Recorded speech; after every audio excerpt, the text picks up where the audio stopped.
श्री वृंदावन धाम को मरम न जाने को,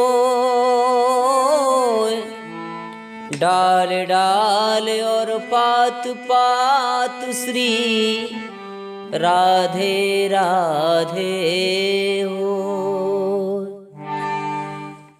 जय जय श्री राधे, जय जय श्री कृष्ण।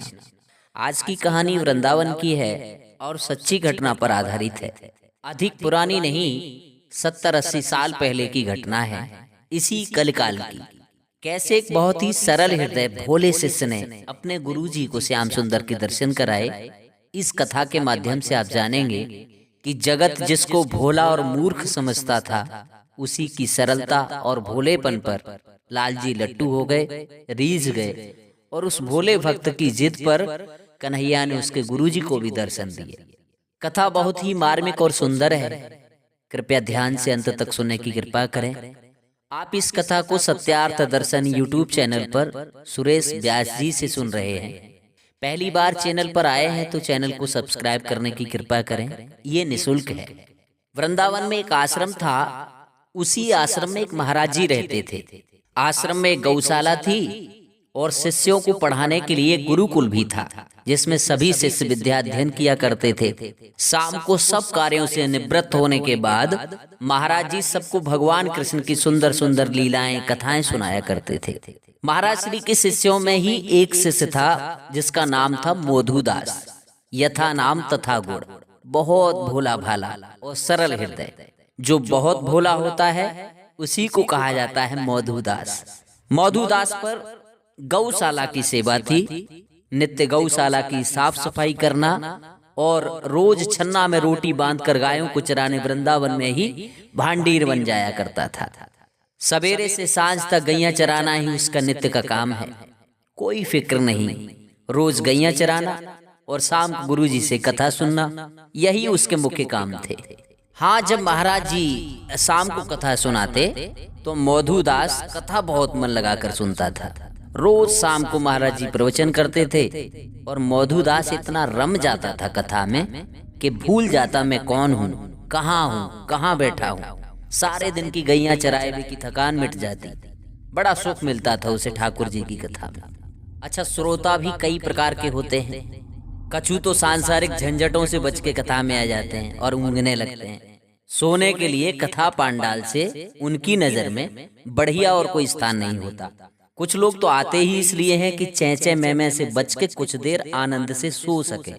कुछ ही श्रोता ऐसे होते हैं जो कथा को आत्मसात करते हैं, मतलब कथा में जो घटित होता है उसे वो स्वयं अनुभव करते हैं और उनको ऐसा लगता है कि वो भी कथा के एक पात्र हैं।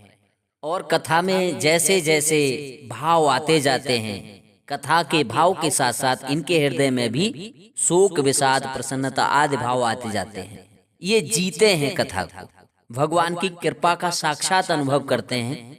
या ठाकुर जी को जरा भी कष्ट में देखते हैं किसी लीला में तो बच्चों की तरह रोने लगते हैं, अश्रुपात होने लगता है। और जब कोई लीला ऐसी सुनते हैं कि ठाकुर जी को सुख का अनुभव हो रहा है, लीला मधुर लग रही है, मन को भा रही है, तो लोक लाज का डर त्याग कर अट्टहास कर हंसने लगते हैं। क्या कहेंगे लोग, इन्हें इसकी भी चिंता नहीं है। यही हैं असली श्रोता। ये सीधे, सरल और बड़े भोले होते हैं। आपको हम आंखों देखिए घटना बताते हैं कि एक बार किसी काम से हम एटा गए, बस से गए थे। बीच मार्ग में ही हमें रोडवेज बस में हमारे ही बगल के गांव में रहने वाले एक पंडित जी मिल गए। संयोग से वो भी वहीं जा रहे थे जहां हमें जाना था। एक ही पंथ के भगवान की कृपा से दो राही हो गए तो समय से ही थे, क्योंकि उसी दिन शाम तक लौट के घर आना था। लेकिन वहां जिस व्यक्ति से हम मिलने गए वो घर थे नहीं, तो वहीं बैठ के प्रतीक्षा करते रहे, इसलिए बड़ा विलंब हो गया। जब तक हम वापसी में लौटकर सड़क पर आए तब तक सूरज थोड़ा ही बचा था, अंधेरा होने वाला था। अब सवारी न मिले कोई। पंडित जी ने कहा, चिंता मत करना व्यास जी, कोई न कोई साधन अवश्य मिलेगा भगवान की कृपा से। तभी पुलिस की गाड़ी आई। पंडित जी ने हाथ दिया, गाड़ी रुक गई। हमने समस्या बताई तो पुलिस कर्मचारियों ने कहा कि यहाँ से अब कोई सवारी नहीं मिलेगी और यहाँ आप सुरक्षित भी नहीं हैं, रूरल एरिया है आप चाहें तो कासगंज तक हमारे साथ चल सकते हैं। हमने ठाकुर जी की कृपा समझकर लिफ्ट ली और पुलिस की गाड़ी में बैठकर कासगंज आ गए। कासगंज से बस पकड़कर हम कछला आ गए। कछला में बहुत सारे आश्रम हैं। कछला आते जाते अंधेरा हो चुका था। हमारे साथ जो पंडित जी थे उन्होंने कहा कि अब चलना उचित नहीं है, यही मेरी पहचान का एक आश्रम में बहुत अच्छे महाराज जी हैं, बहुत दिन हुए, उनके दर्शन भी हो जाएंगे और रात भर का आश्रय भी मिल जाएगा। हमने कहा जैसे आपकी इच्छा। पंडित जी के साथ साथ हम आश्रम में पहुंचे। बहुत अच्छा सुरम्भ और सुंदर आश्रम, बड़ा सा प्रवेश द्वार। प्रवेश करते ही महाराज जी के दर्शन हो गए। महाराज जी की अवस्था उस समय लगभग 80 वर्ष रही होगी। गर्मी के दिन थे, बड़ा बलिष्ठ शरीर, स्तन झूल रहे थे नीचे तक, बिल्कुल श्री हनुमान जी का रूप लग रहे थे। पंडित जी ने बताया कि महाराज जी श्री हनुमान जी के साधक हैं। महाराज जी का आसन लगा हुआ था तख्त पर और बिजली के प्रकाश में कोई ग्रंथ पढ़ रहे थे। उनके सामने ही धरती पर बिछे हुए आसन पर हम मन ही मन प्रणाम करके बैठ गए।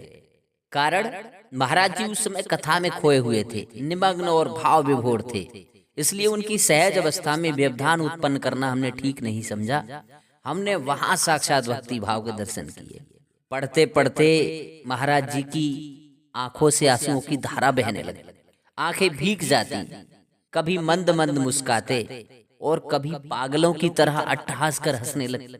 बहुत देर तक अपलक हम उनकी वह दशा, ये नजारा देखते रहे। ये भाव होता है, ये होता है भगवान से प्रेम, इसे कहते हैं प्रेमा भक्ति। बहुत देर बाद उनका ध्यान हम पर गया, प्रणाम किया हमने, परिचय हुआ और उस रात्रि हमने उसी आश्रम में आश्रय लिया। रात में हमने उनकी भगवत भक्ति के अनेकों चमत्कार देखे, जिनका प्रकट करना यहाँ उचित नहीं है। उस रात हमने छक्के भक्ति भाव का आनंद लिया। तो ये जो मधुदास हैं, मधुदास भी ऐसे ही श्रोताओं में से एक हैं। करुण रस की कोई बात आती है, ठाकुर जी पर कोई विपदा दिखाई देती है तो बच्चों की तरह रोने लगता है, और जब कथा में कोई हंसने की बात आती है तो पागलों की तरह जोर जोर से हंसने लगता है, भूल जाता है स्वयं को भी।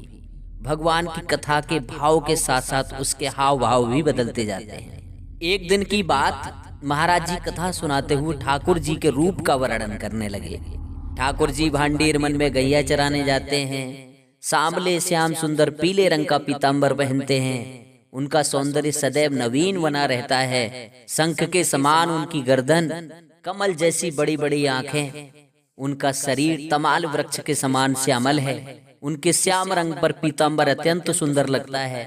मोर मुकुट धारण करते हैं, कानों में कुंडल हैं, गले में बैजंती माला है, सबको आकर्षित कर लेते हैं। वे बांसुरी बजाते हुए भांडेर वन में गैया चराते हैं और बहुत ही सुंदर लगते हैं। सब शिष्य सुन रहे थे, सबसे पीछे बैठा मधुदास भी सुन रहा है। मधुदास ऐसा सोचता है कि गुरुजी जो कथा सुना रहे हैं वो 4-5 हजार साल पहले की थोड़े ही है। गुरुजी ने देखा है या कहीं सुना है तो हमें सुना रहे हैं। उसे ऐसा लगता है कि ऐसी लीलाएं रोज वृंदावन में होती हैं। सारा वृंदावन ही ठाकुर जी का है तो स्वाभाविक ही ऐसी लीलाएं रोज होती हैं वृंदावन में। आज जब गुरुजी ने बताया कि श्याम सुंदर रोज भांडीर वन में गैया चराने जाते हैं तो मधुदास ने जैसे ही सुना, सुन करके लगा कि मैं भी तो रोज जाता हूँ भांडीर वन में गैया चराने। अरे उसी भांडीर वन में मैं भी गैया चराने जाता हूँ और गुरुजी बता रहे हैं उसी भांडीर वन में ठाकुर जी गैया चराने आते हैं, लेकिन मुझको तो कभी दिखे नहीं, मुझे तो कभी दर्शन नहीं हुए, शायद मैंने ही कभी ध्यान नहीं दिया होगा।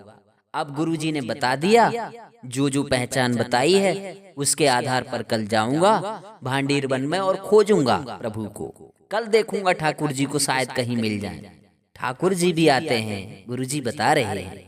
उसका इतना विश्वास गुरुजी की बात पर, उसको लगा ठाकुर जी सच में ही आज भी आते हैं भांडीर वन में। अगले दिन मधुदास ने अपनी छाक बांधी। गैया चराने वाले ग्वाले साथ में रोटी ले जाते हैं, जब भूख लगती है तब खा लेते हैं, उसे छाक कहते हैं। गैया लेकर पहुंच गया भांडीर वन में।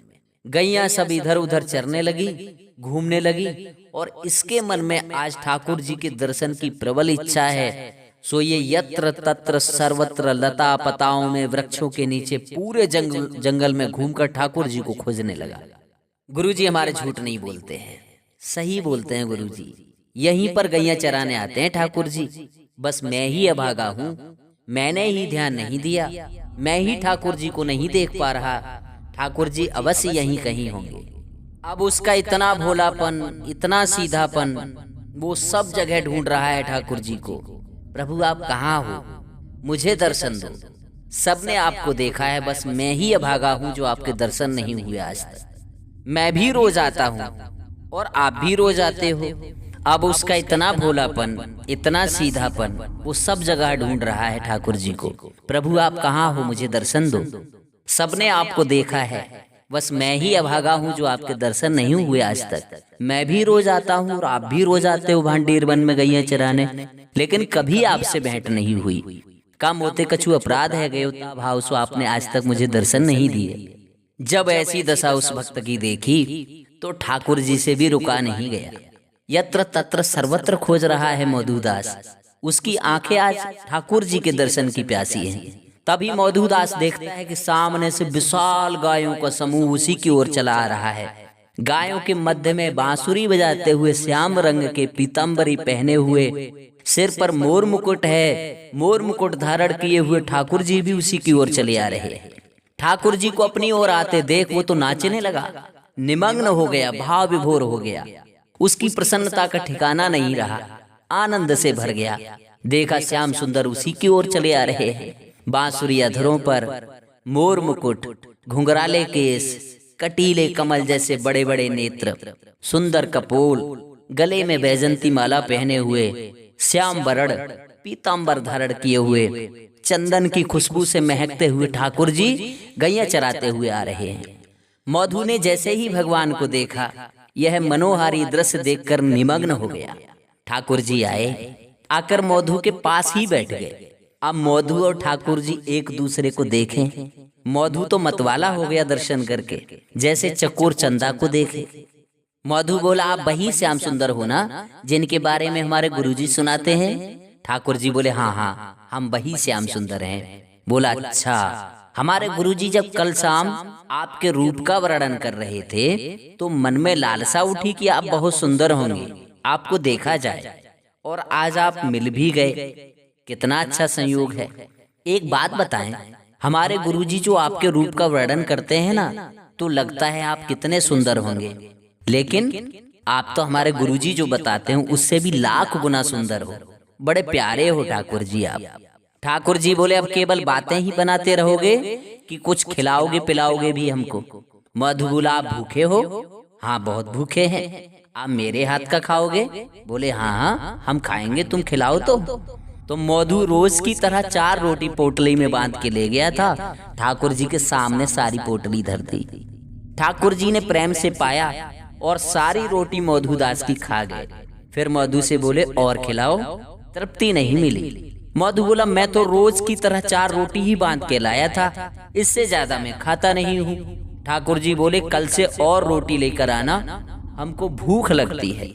आज से अब हम तुम दोनों परस्पर सखा हो गए ना, तुम भी ग्वाले हम भी ग्वाले, रोज यही मिला करेंगे। इतना कहकर ठाकुर जी अपनी गैया लेके चले गए और मधु अपनी गैया लेके आश्रम आ गया। मधु को लगा ठाकुर जी ऐसे ही आते हैं, सबसे सखा भाव से मिलते होंगे। वो तो मेरा ही दुर्भाग्य है, मैं ही अभागा था जो इतनी साल बाद मुझको मिले हैं। मधु आया सामान्य दिनों की तरह, किसी को कुछ नहीं बताया।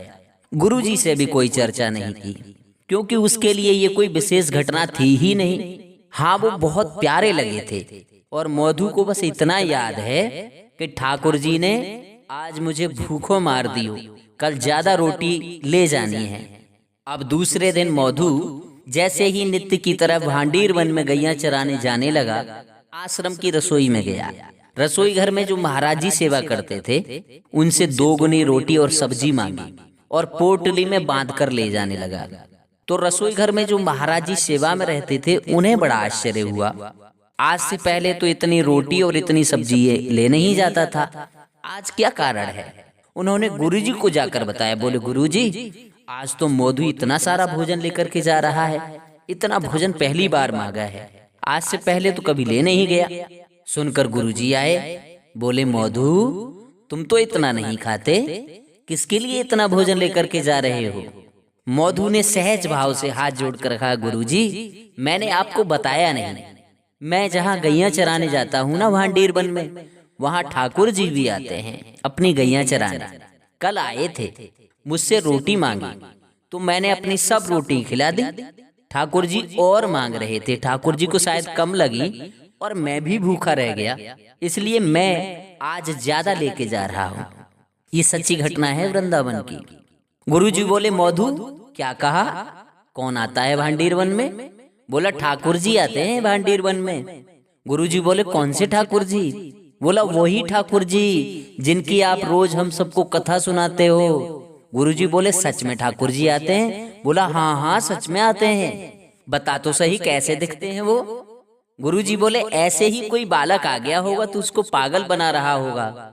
बोला, नहीं गुरुजी मैं बताता हूँ ना, बिल्कुल कमल जैसी कटीली उनकी बड़ी बड़ी आंखें, सिर पर मोर मुकुट, घुंघराले बाल, कानों में कुंडल हैं, सांवले सलोने हैं, पीतांबर पहने भये। जब वो मुस्काते हैं तो ऐसा लगता है जैसे मोती बिखर गए हों।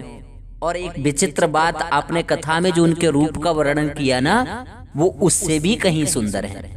और गुरुजी एक सबसे बड़ी बात बताऊं, उनकी चाल जग से न्यारी है, सबसे अलग है, बड़ी बाकी अदा से चलते हैं। जिस जिस जगह उनके चरण पड़े पृथ्वी से अद्भुत सुगंध आ रही थी। गुरुजी बहुत सुंदर लगते हैं ठाकुर जी। भगवत भक्तों, याद रखना, जो सीधे और भोले लोग होते हैं ना, वो कभी झूठ नहीं बोलते। चतुर चालाक लोग झूठ बोलते हैं, ये बात गुरुजी भी जान रहे हैं। जिस प्रकार मौधू दास ठाकुर जी के चिन्ह बता रहा है, बताते हुए उसके चेहरे पर जो हाव भाव और आंखों में चमक आ रही है, उससे तो यही प्रतीत होता है कि उसकी बात में दम है, उसकी बात सच है। आज गुरुजी ने विचार किया, कोई और ऐसे बोलता तो मैं नहीं मानता, लेकिन ये मौधू दास इतना भोला सीधा और सच्चा है कि झूठ बोल ही नहीं सकता। मौधू के मुख से ठाकुर जी के रूप माधुर्य का वर्णन सुन के गुरुजी के नेत्र सजल हो गए और वो कहने लगे, मौधू आज ठाकुर जी आएंगे तुमसे मिलने के लिए? बोला, हाँ आएंगे ना गुरुजी। गुरुजी बोले, आज जब ठाकुर जी आए ना तो ठाकुर जी से कहना कि हमने उनको बुलाया है, तुम्हारे गुरुजी ने उनको बुलाया है, उनको यहाँ लेकर के आना यदि आ जाएं तो। बोला, अरे गुरुजी मैं लेकर आऊं उनको? बोले, हाँ आज उनको आश्रम में लेवा कर लाना, कहना गुरुजी ने बुलाया है, आपको आज चलना है आश्रम में। ठीक है गुरुजी, जैसी आपकी आज्ञा। अब मौधू को यहाँ भी ये लग रहा है कि आश्रम के गुरुकुल में तो इतने सारे चेले हैं, मेरे से भी अच्छे, एक से एक अच्छे विद्वान और ज्ञानवान। गुरुजी किसी को भी कह सकते थे कि ठाकुर जी को ले आओ, लेकिन मुझसे ही क्यों कहा? आखिर गुरुजी ने मुझे ही ये जिम्मेदारी क्यों दी? इसका तात्पर्य है कि गुरुजी आज मुझ पर विशेष कृपा कर रहे हैं, जो मुझे ठाकुर जी को लेवा लाने का आदेश दे रहे हैं। उसको अभी भी ये आभास नहीं हो रहा है कि ठाकुर जी और किसी से नहीं मिलते हैं, एकमात्र उसी से मिलते हैं। उसे लगता है कि ठाकुर जी तो सबसे मिलते हैं, सहज सुलभ हैं, सबको ऐसे ही मिलते होंगे। लेकिन गुरुजी ने मुझे योग्य जानकर मुझसे कहा कि ठाकुर जी को लेके आना है। मौधू तो आज इतना मगन की कोई ठिकाना नहीं, नाचता गाता हुआ पहुंच गया भांडीर वन, प्रतीक्षा करने लगा भगवान की। वक्त को देर, भगवान को कहाँ देर। कल की तरह आज भी ठाकुर जी उसी रूप में पधार गए। बोले, भैया मौधू कछु लाए हो खिलाए को? रोटी खिलाओ, बहुत भूख लगी है। अब मौधू तो तैयारी करने लगा, वन पत्र तोड़े, पत्तल बनाई, रोटी रखने लगा, सब्जी रखने लगा, एक दोना में दही रखने लगा, गुड़ रख दिया। रखते रखते दोनों हाथ जोड़कर बोलने लगा, ठाकुर जी आज एक प्रार्थना करूं? ठाकुर जी बोले, हाँ हाँ बोलो, क्या कहना चाहते हो? सकुचाते हुए बोला, हमारे गुरुजी आपसे मिलना चाहते हैं, आज आप हमारे गुरुजी के आश्रम चलो। ठाकुर जी बोले, देख मौधू, हम तेरे सखा हैं, तेरे मित्र हैं, तेरे गुरुजी से हमको कोई मतलब नहीं है। तुझसे मिलेंगे, रोज मिलेंगे, तेरे संग बैठेंगे, तेरे संग खाएंगे, तेरे संग रहेंगे, लेकिन तेरे गुरुजी से नहीं मिलेंगे हम। चरण पकड़ लिए मौधू ने, बोला, वो मेरे गुरुजी हैं, मैं तो आपको जानता तक नहीं था। मैं तो बचपन से अब तक इतने वर्षों से गैया चराने आ रहा हूँ भांडीर वन में, लेकिन मैंने कभी आपको देखा ही नहीं। गुरुजी ने बताया कि भांडीर वन में आप आते हो गैया चराने, उन्होंने ही आपकी पहचान बताई, तभी तो आपको मैंने देखा है, तभी तो मेरी तुम्हारी यारी हुई। जिन गुरुजी ने आपसे मिलवाया, जिन गुरुजी ने बताया, जिन गुरुजी ने आपके योग्य बनाया, वो ही गुरुजी बुला रहे हैं। आप मना मत करो ना, चलो ना मेरे साथ। दोनों हाथ जोड़ लिए मधु ने। ठाकुर जी बोले, देख मधु, तू जो कहेगा सब करेंगे, लेकिन तेरे अलावा हम किसी से नहीं मिलेंगे, चाहे तेरे गुरुजी हो, चाहे गुरुजी के भी गुरुजी हो, हम तो तुझसे ही मिलेंगे बस। ठाकुर जी रोटी खा रहे थे बड़े प्रेम से, गुड़ और दही के साथ में, तो मधु ने झटपट ठाकुर जी के हाथ से रोटी छीन ली। बोला, तो ये भी मत खाओ, ये रोटी भी तो गुरुजी की ही है। पत्तल भी उठा ली, बोला ये भी छोड़ो, सब माल गुरुजी का ही है, रोटी भी गुरुजी की यहाँ की बनी है, ये क्यों खा रहे हो? और सुनो ठाकुर जी, आपको मुझसे ही मिलना और मेरे अलावा किसी से नहीं मिलना, तो मेरा भी वचन सुनो। मुझे इस योग्य गुरुजी ने ही किया है कि मेरा उठना बैठना आपके साथ हुआ, आप मुझे मिले, और यदि गुरुजी से आप नहीं मिलोगे तो कल से यहाँ मत आना, मैं भी कल से आपको यहाँ नहीं मिलूंगा। ठाकुर जी बोले, तू अभी जानता नहीं है, बड़े बड़े लोग इस त्रिलोकी नाथ के दर्शन के लिए पहाड़ों की कंदराओं में जन्म जन्मांतर तपस्या करते हैं, तब जाकर उन्हें हमारे दर्शन प्राप्त होते हैं। हम तेरे सामने इतनी सहजता से बैठे हैं, तो तू रोटी छीन रहा है और कह रहा है कि कल से मिलेगा नहीं। जन्म जन्म मुनि जतन कराही, अंतराम कही पावत नहीं। मधुदास बोला, मैंने तपस्या नहीं की, न तपस्या करना मैं जानता हूँ, मैंने अपने गुरुजी की सेवा की है। इससे ये तो सिद्ध हो गया कि लोग 1000 वर्ष तपस्या करके आपके दर्शन करते हैं, लेकिन मेरे गुरुजी के चरणों में 1000 वर्ष के समान तपस्या का फल है। मैं उनको प्रणाम करता हूँ, उनकी कृपा से मुझे आपके दर्शन हो जाते हैं। ऐसे गुरुजी को क्यों नहीं मिलोगे आप? ठाकुर जी बोले, चाहे जो कहो, चाहे जो करो, गुरुजी से नहीं मिलेंगे हम, यारी तुम तक है। तो मधु बोला, मत मिलो तो ठीक है, आज से मेरी और आपकी कट्टी, कल से मत आना यहाँ पर, मैं नहीं मिलूंगा आपको भांडीर वन में, मेरे गुरुजी के नहीं तो फिर मेरे भी नहीं। अब मधु ने आवेश में सारी सामग्री समेटी, सोटा उठाया, सब गैयाओं को घेर बटोर कर इकट्ठा किया और चल पड़ा वहां से, भगवान को छोड़ के जाने लगा। मतलब निकल गया तो पहचानते नहीं, ऐसे जा रहे हैं जैसे जानते नहीं। ठाकुर जी बोले, अरे मधु रुक तो सही। बोला, कट्टी, अब नहीं रुकूंगा। भगवान बोले, अरे तनिक रुक तो जा। बोला, एक ही शर्त पर रुक सकता हूँ प्रभु। प्रभु बोले, कौन सी शर्त पर? बोला, तभी रुकूंगा जब आप मुझे वचन दें कि तेरे गुरुजी से मिलने चलूंगा। अगर आप ये वचन नहीं दोगे तो मैं नहीं रुकूंगा और कल से मिलूंगा भी नहीं। जा रहा हूं मैं। मधुदास जाने लगा, थोड़ी दूर गया, थोड़ी और दूर गया। अब श्याम सुंदर को झटका लगा, ऐसा लग रहा है जैसे मुझसे क्या छीना जा रहा हो। मधु छोड़ के जा रहा है तो ऐसा लगा जैसे कि तीनों लोग की संपदा छूट रही है। दौड़े मधुदास के पीछे और ऐसे दौड़े कि कमर पर चढ़ गए पीछे से। बोले, मधु तू मुझे जहां ले चलेगा मैं वहीं चलूंगा, हर एक जगह जाऊंगा, जहां तू कहेगा बस तू छोड़कर मत जा। मधुदास बोला, चलोगे गुरुजी के पास? बोले, चलेंगे, चल ले चल अपने गुरुजी के पास, यारी मत तोड़, तू जहां कहेगा चलने को तैयार हूं। और आज गुरुजी आश्रम में बैठे राह तक रहे कि भगवान आएंगे कि नहीं आएंगे। क्या सचमुच मधु पर कृपा की है ठाकुर जी ने? क्या सच में ही मधु को दर्शन दिए ठाकुर जी ने? तब तक क्या देखते हैं कि असंख्य गायों का झुंड आ रहा है और उन असंख्य गैयाओं के झुंड के बीच में मधुदास अपनी कमर पर ठाकुर जी को उठाकर ला रहा है। यह दृश्य जब महाराज जी ने देखा तो गुरुजी तो इतने आनंद में आए कि प्रेम आघात हो गया, मूर्छित हो गए। और जब होश आया तो श्याम सुंदर को नंद नंदन को सामने पाया।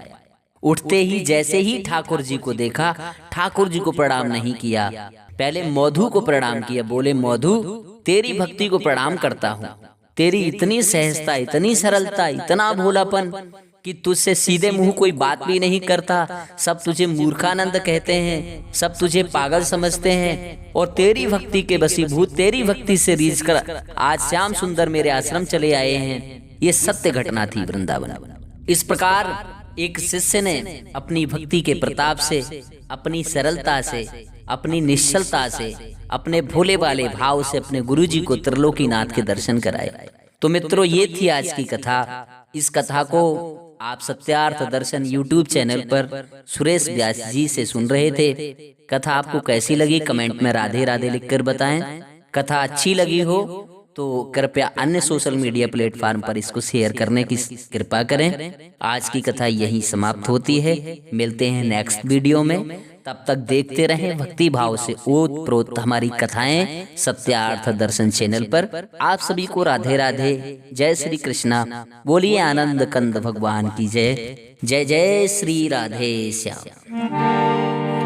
सर्वे भवन्तु सुखिना, सर्वे सन्तु निरामया, सर्वे भद्राणि पश्यन्तु मा कश्चित् दुःखभाग् भवेत्। जय जय श्री राधे श्याम।